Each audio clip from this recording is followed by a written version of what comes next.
Salut les gens et bienvenue, vous êtes sur le premier numéro de Capitaine eSport, le nouveau magazine justement d'eSport de la rédaction du Brassard.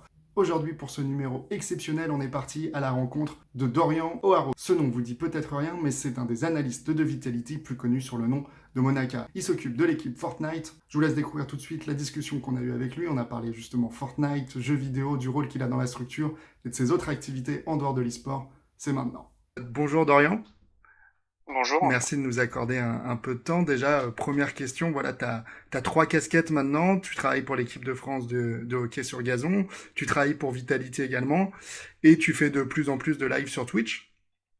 Exactement, c'est ça, ouais. Comment tu t'organises justement entre ces trois casquettes? Alors, comment je m'organise? Déjà, ça a été très clair au départ entre Vitality et moi que j'avais l'équipe de France aussi à côté. Donc pour ça, je suis libéré automatiquement dès que j'ai un déplacement ou un regroupement avec l'équipe de France. Donc là-dessus, il y a pas de souci. Et après, au niveau du stream, donc comme ça, c'est du perso, du bonus en plus. Je le fais sur mon temps libre dès que je suis pas en train de travailler ou autre, ou que j'ai envie et que j'en ressens le besoin, voilà, parce que c'est vraiment plus un kiff qu'autre chose. Donc en fait, ça va, tout s'organise plutôt bien. J'arrive à gérer mon emploi du temps assez facilement, quoi. Comment t'es arrivé chez Vitality? T'étais joueur Fortnite compétitif? Ils t'ont repéré, ils t'ont C'est tout de ça. suite proposé un poste d'analyse ou t'as eu une discussion avec eux, tu t'es un peu proposé par rapport à tes talents à côté du jeu en lui-même, Alors, par tes études? alors non, pas, enfin oui et non entre guillemets, c'est-à-dire que j'étais joueur compétitif, donc ça oui, j'ai fait des compétitions, etc. Que ce soit en réel, donc en LAN, c'est-à-dire en regroupement réel, ou en online, directement en ligne, j'ai fait pas mal de compétitions. Et en fait, Vitality recherchait à structurer son staff, donc coach, analyste, etc. Et moi, à côté, du coup, j'étais déjà dans le staff de l'équipe de France. Et j'ai postulé pour passer analyste chez Vitality. Et en fait, ça qui leur a plu, c'est le parallèle de je suis joueur compétitif, donc j'ai vraiment déjà la connaissance du jeu et du milieu e-sportif. Mais en même temps, j'ai les compétences d'un analyste professionnel parce que j'ai fait mes études là-dedans et que je bosse déjà en tant qu'analyste dans un staff équipe de France. Et c'est ce parallèle-là qui les a plu. Mais donc ça vient d'une offre à la base, voilà. C'est pas une candidature spontanée et j'ai postulé à l'offre. Ok, la transition joueur, membre du staff, s'est fait très facilement. T'as pas eu de regret à mettre un peu ton côté joueur à toi de côté ou voilà. Non, au début, j'ai eu un peu de mal, mais en fait, ça a tout de suite, le fait de rentrer chez Vitality a pris le dessus parce que c'est quand même une structure, je sais pas si tu connais, mais c'est une structure, voilà, qui est assez énorme. C'est une des plus grosses structures européennes, si ce n'est la plus grosse. Donc en termes de nom, de visibilité et d'image, ce que c'est depuis que je suis plus jeune, je suis cette équipe-là. Donc voilà, pouvoir rentrer chez eux, c'était quand même un espèce d'accomplissement. Donc entre être joueur ailleurs dans une petite équipe ou pouvoir passer analyste professionnel dans un staff comme celui-ci, j'ai pas hésité longtemps, quoi. Même si Vitality, un peu sur la partie Fortnite, a entre guillemets une pas très très bonne réputation, un petit peu à faire Mhm. dévier les joueurs du mauvais côté résultat. Ça, vous le vivez comment au sein du groupe? Bah en fait, on l'accepte dans le sens où déjà c'est pas totalement vrai et on le sait, mais surtout on sait que à partir du moment où on est mis en avant et qu'on est médiatisé, il y a forcément des critiques comme dans le sport, hein, que ce soit le foot ou tous les autres sports collectifs ou individuels. Dès qu'il y a des petites erreurs ou dès qu'on est mis en avant, de toute façon, dès qu'il y a des médias autour de ça, il y a forcément des critiques à la moindre erreur. Donc ça, on le sait, surtout sur des communautés jeunes comme la communauté Fortnite en plus. Mais voilà, on prend, nous on reste de notre côté, focus comme il faut. Et puis c'est pas totalement vrai. On a de très bonnes performances récemment. Et puis voilà, on sait c'est comme ça. Malheureusement, il y a des joueurs qui vont être performants pendant une très longue durée. Puis le jour où ils vont faire une contre-performance, on va s'acharner sur eux, alors que bon, ça arrive à tout le monde. Donc ça va, en fait, on le vit plutôt correctement. Ça nous gêne pas plus que ça.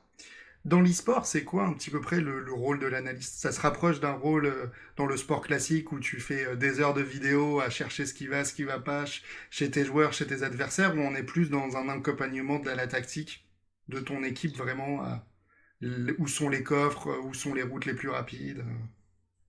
Bah c'est les deux, c'est les deux. Ça comporte exactement, on remplit le même rôle qu'un analyste quasiment dans le sport en gros. Donc vraiment décortiquer les stratégies des adversaires, etc. Et préparer tout ça. Et même sur le point tactique, du coup ouais, on est présent là-dessus, justement, comme tu l'expliquais, les coffres, etc. C'est des aspects qu'ils connaissent, mais par exemple, oui, les chemins, trouver les meilleurs chemins, les meilleures rotations, ce genre de choses.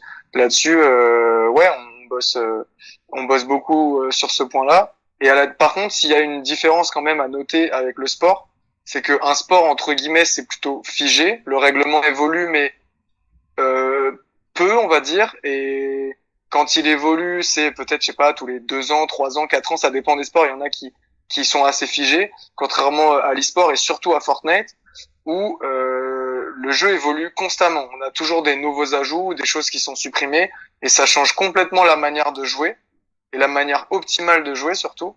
Et du coup, c'est là-dessus qu'on doit beaucoup s'adapter. C'est ce qu'on appelle la méta, en gros, en jeu vidéo et en e-sport. La méta, c'est la manière la plus optimale de jouer. Et donc, du coup, là, on a un énorme rôle à jouer en tant qu'analyste, puisque justement, cette méta évolue énormément sur les jeux vidéo et surtout sur Fortnite, contrairement au sport où ça reste relativement fixe. Et ton rôle justement par rapport aux joueurs, tu les as au quotidien au téléphone, quasi au quotidien, même par rapport au reste du staff, Samish, etc. Ou c'est voilà, c'est Mhm. quand ils ont besoin de toi et de contact, ou c'est du relationnel au quotidien. Alors, ça dépend des joueurs. Le but pour nous, c'est de les rendre le plus autonomes possible. Et donc une fois qu'ils sont très autonomes, ils arrivent à repérer leurs besoins. Nous, on est toujours là pour leur dire est-ce que tu as besoin de ça, ça, ça, ça, ça. Et c'est eux qui vont nous dire ouais, là j'aurais besoin d'aide là-dessus, là-dessus, etc. Donc là, en cette période de confinement, évidemment, on essaye d'avoir des conversations vocales, etc. Dès qu'on peut, dès qu'il y a besoin de préparer une compétition, etc. Mais sinon, en temps normal, on bosse beaucoup de chez nous, mais on a aussi des locaux qui sont basés sur Paris. Et avant d'avoir nos locaux, pardon, on allait dans les locaux soit de Red Bull ou au Stade de France. On a le Stade de France aussi maintenant en tant que centre de performance. Donc on se retrouve avec les joueurs et c'est quand même évidemment beaucoup mieux pour échanger directement sur place en réel. Mais sinon, on les a beaucoup, ouais, pas forcément tous les jours, sauf dans des périodes de compétition, mais sinon on les a quand même très régulièrement en vocal pour faire des débriefs, etc. Ouais. Le roster Vitality a beaucoup changé en un an, là surtout le mois dernier avec les départs de DRG par exemple et l'arrivée de Nikov et Airwax. Ça change beaucoup de choses dans Ouais. votre façon de travailler. À vous aussi, vous devez vous adapter finalement au quotidien et à la méta, mais aussi à vos joueurs en présence. Ouais, exactement, parce qu'au final, c'est exactement comme dans le sport, c'est-à-dire que chaque joueur a des besoins différents et on n'a pas la même pédagogie avec chaque joueur, puisqu'on peut pas les approcher tous de la même manière et on peut pas tous leur transmettre ou leur donner des idées de la même manière. Donc évidemment, on est obligé de s'adapter au profil et donc il y a toujours un petit temps d'adaptation quand il y a des recrues, etc. pour savoir comment ils fonctionnent, comment ils ont envie qu'on travaille avec eux, comment on peut collaborer, etc. pour que la collaboration se passe bien justement et pour éviter que ça se passe mal ou pour de les bloquer sur certains points parce qu'il y a des joueurs qui des fois sont très verrouillés sur leurs idées. Donc il faut réussir à faire passer le message sans imposer ces choses parce que nous on n'est pas là non plus pour imposer, on est là plutôt pour les aider, pour éclairer, pour donner des pistes. Et voilà, on doit aussi beaucoup s'adapter au profil de chacun évidemment. Ouais. Dernière petite question sur Vitality. Comme tu l'as dit, t'es un expert de l'analyse vidéo, pas que de l'e-sport et de Mhm. Fortnite. On était sur une Ouais. structure qui a énormément d'e-sport, donc à très haut niveau, sur du LoL, sur du R6, sur du Counter-Strike. Ouais. T'as cette envie, toi, de partir un petit peu, d'aller voir d'autres e-sports, d'autres jeux, où t'es vraiment pour l'instant focalisé à 100% sur Fortnite, c'est ton jeu, c'est ce que t'aimes. Alors pour l'instant, jusqu'à aujourd'hui, enfin jusqu'à il y a peu de temps, je m'étais pas posé la question encore. J'étais vraiment dans Fortnite et j'estimais et on pensait un peu tous que ça allait peut-être durer dans le temps le jeu. Donc vraiment j'étais très axé sur Fortnite, surtout que faire deux jeux en même temps, ça me paraît impossible en termes de temps. Maintenant en ce moment, est-ce que Fortnite est un peu sur le déclin? On en a l'impression dans le milieu compétitif. Donc pourquoi pas essayer de s'axer sur un autre jeu, mais pour ça évidemment il faut avoir énormément de connaissances sur ces jeux-là et j'ai pas des connaissances sur tous les jeux. En l'occurrence, il y a Valorant qui est en train de sortir. Je sais pas si tu connais, Ouais. il est en bêta, voilà actuellement. Donc tout le monde est sur le même pied d'égalité puisque c'est un jeu qui va sortir, qui est seulement en phase de test encore. Donc personne n'a de base tactique, etc. Donc moi je suis en train de m'y mettre de mon côté, d'essayer de voir, apprendre, découvrir. Pourquoi pas peut-être un jour switcher sur Valorant si Fortnite n'a pas de futur compétitif. Maintenant, si Fortnite a toujours un beau futur devant lui et que tout se continue et qu'on a des coupes du monde, etc. Je me vois bien rester sur le jeu parce que ça me plaît bien et ce que j'aime beaucoup, c'est ce que je disais plus tôt, c'est le fait que ça change constamment et qu'on doit s'adapter, quoi. C'est-à-dire que on prépare pas sa petite stratégie et puis bon bah ça marche, ça marche. Et tant que personne trouve la combinaison, ça va fonctionner. Là, non, sur Fortnite, on doit s'adapter constamment et c'est ça que j'aime bien aussi sur ce jeu. Tu comprends les critiques qu'il est un peu en train de prendre en plein visage, la Fortnite, en ce moment? Ouais, je comprends clairement. Ouais, je comprends clairement parce que oh, tu dois le savoir, mais les serveurs de jeu sont pas stables. Il y a plein de choses qui font que voilà, les joueurs ont des gros soucis là-dessus. Et moi, je le comprends totalement. Et ça fait déjà un moment que les serveurs ne sont pas stables. En fait, depuis le début du jeu, il y a eu un petit progrès à un moment, une légère amélioration, mais ça n'a jamais vraiment été corrigé, on va dire. Sauf que là, c'est de pire en pire. Et certainement, avec le confinement, ça ne doit pas aider aussi, puisqu'il y a peut-être des problèmes de bande passante, etc. Donc ça, je sais rien, mais peut-être que ça n'aide pas non plus au niveau des serveurs. Mais en tout cas, là, ça devient très, très, très problématique pour faire de la compétition de très haut niveau, tout simplement. C'est là que ça pose problème. Donc oui, je comprends tout à fait qu'il y ait des grosses Puis critiques. il y a un vrai manque de communication d'Epic. Ouais, clairement, il y a un manque de communication, c'est ça, puisque évidemment les serveurs pourraient être un peu pourris, mais si de leur côté ils communiquent et qu'ils nous disent pourquoi où on en est, ça pose pas de souci. Au moins on a des infos. Là, c'est vrai que on a des infos sur rien, sur aucune évolution, sur ce qu'ils comptent faire. Il doit y avoir une nouvelle saison. En général, c'est les nouvelles saisons qui arrivent à relancer un peu le truc. Elle a été retardée d'un mois là, ça a été annoncé hier ou avant-hier, je sais plus, mais donc pour le coup, ouais, c'est problématique et surtout ils réagissent pas du tout aux demandes, aux critiques. Il y a des joueurs professionnels ou autres qui les contactent, qui leur demandent gentiment et qui leur posent des questions, mais il y a aucune réponse. Donc c'est vrai que sans communication, c'est compliqué. On va parler rapidement de ton stream. Il est en plein développement. Ouais, Finalement, avoir streamé sur ouais, Vitality, ça t'a vraiment mis en lumière. Là, dernièrement, sur ton stream, tu as parlé d'une Mona Cup, par exemple. Est-ce que c'est des ouais. choses que tu peux faire, que Vitality te laisse faire, ou vu que sur ton stream, tu mets ton nom, tu mets ton pseudo Vitality Monaca, tu leur dois quand même certains comptes? Ou pas du tout, tu es libre à 100% là-dessus? Alors moi, en tant qu'analyste, pour l'instant, avec eux, ouais, je suis 100% libre. Pour le coup, il n'y a pas j'ai pas d'obligation ou autre. Le seul truc là où j'ai quand même aussi des obligations où je dois faire attention, c'est au niveau des sponsors ou autres et des marques qui sont partenaires avec Vitality. C'est-à-dire que demain, on est sponsorisé par Red Bull, je vais pas pouvoir faire une Mona Cup avec un sponsor d'une autre marque Ouais. énergisante, de boisson énergisante par exemple, c'est logique. Donc ce genre de choses, je ne peux pas le faire. Mais après, oui, évidemment, sur les cups, etc. Ils sont pour et j'en ai pas encore parlé avec eux, mais peut-être que même organiser quelque chose en collaboration avec eux, ça pourrait se faire, je ne sais pas. Mais non, sur mon stream, je suis assez libre parce que bah, je streamais déjà de mon côté seul et comme ils ont vu que ça marchait pas mal de mon côté, justement, ils m'ont invité sur la chaîne Vitality ensuite pour parler un peu, enfin pour commenter les compétitions, donc les FNCS qui ont lieu en ce moment. Mais non, j'ai pas d'obligation particulière, en tout cas pas pour le moment. Ok. Deux petites questions sur le hockey. Première Ouais. question, est-ce que le rapport aux joueurs, il est le même entre l'e-sport et les sports, entre guillemets, plus traditionnels? Euh, Je dirais que oui, quand on est en réel avec les joueurs. Et sinon, quand on est à distance, évidemment, c'est différent. Mais sinon, dans la globalité, c'est le même, ouais, puisque on répond à une demande, à leurs besoins.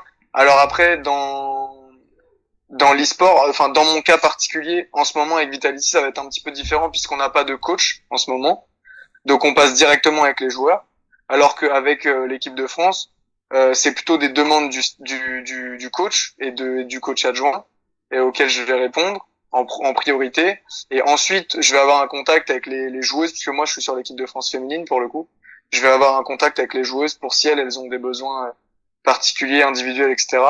Mais on va dire que comme c'est collectif au niveau du hockey, du coup, c'est plus un apport collectif que je fais et pas individuel alors que forcément sur Fortnite c'est plus individualisé. Mais ça n'empêche pas que sur le hockey, j'ai aussi un rapport individuel avec chaque joueuse pour répondre à leurs besoins et leur proposer des choses aussi. Là, je vais peut-être voir très loin, mais dans 4 ans, il y a les JO à Paris. L'équipe Ouais. de France y est forcément qualifiée. Est-ce que ça rend pas finalement le hockey prioritaire, surtout avec cet objectif qui arrive, qui reste malheureusement, enfin malheureusement non, mais qui reste vraiment le summum pour tout sportif? Bah, très clairement, moi depuis toujours c'est mon plus grand rêve les Jeux Olympiques, c'est le summum et ça prend le dessus oui surtout. Ça c'est clair mais d'autant plus que justement petit détail on n'est pas qualifié d'office. Il y a une D'accord. réglementation qui est rentré en compte. Donc c'est la Fédé internationale de hockey qui a mis ça en place depuis Rio seulement, parce que avant donc le pays hôte était qualifié d'office. Sauf que le problème c'est que par exemple en 2016 à Rio c'était le Brésil qui ne fait quasiment pas de hockey sur gazon, qui prenait des 16-0 à chaque match, donc ça n'a pas de sens. Et donc du coup ils ont imposé que pour être qualifié d'office il faut être dans le top 20 mondial. Si on n'est pas dans le top 20 mondial, on n'est pas qualifié. Et donc nous actuellement, donc les garçons sont 12e. Donc pour le moment, il n'y aurait pas de souci s'ils continuent sur leur lancée normale, à moins d'une énorme catastrophe, ce qui ne devrait pas arriver, ils seront qualifiés. Nous en revanche, les filles, on est 28e pour l'instant. Et donc on est justement, d'où la priorité encore plus sur le hockey, parce que c'est vraiment, depuis déjà l'année dernière, depuis 2019, on en parle déjà. Et c'est un projet qui a été fait sur 5 ans où vraiment on doit rentrer dans ce top 20. On a des coupes d'Europe qu'on doit absolument aller jouer, aller remporter, etc. Et donc vraiment, c'est une progression sur 4 ans, puisque notre date butoir, c'est août 2023 pour avoir le top 20, donc un an avant les Jeux. Donc on sait en gros un an avant les Jeux si on est qualifié ou pas. Et donc oui, ça va prendre le dessus sur tout, puisque c'est quand même un objectif ultime, j'ai envie de dire. Donc même s'il y a une Coupe du Monde Fortnite à côté en même temps, par exemple, les Jeux Olympiques prendront forcément le dessus, puisque très clairement c'est l'objectif numéro un. Donc ouais, ça c'est clair. Ok, bah merci beaucoup. Bah merci, c'était avec plaisir. Merci d'avoir regardé la vidéo. Si ça vous a plu, hein, comme d'habitude, un petit commentaire, un petit like, ça fait toujours plaisir et n'hésitez pas à la partager. Nous, on se retrouve très bientôt pour de nouvelles vidéos. En attendant, salut les gens.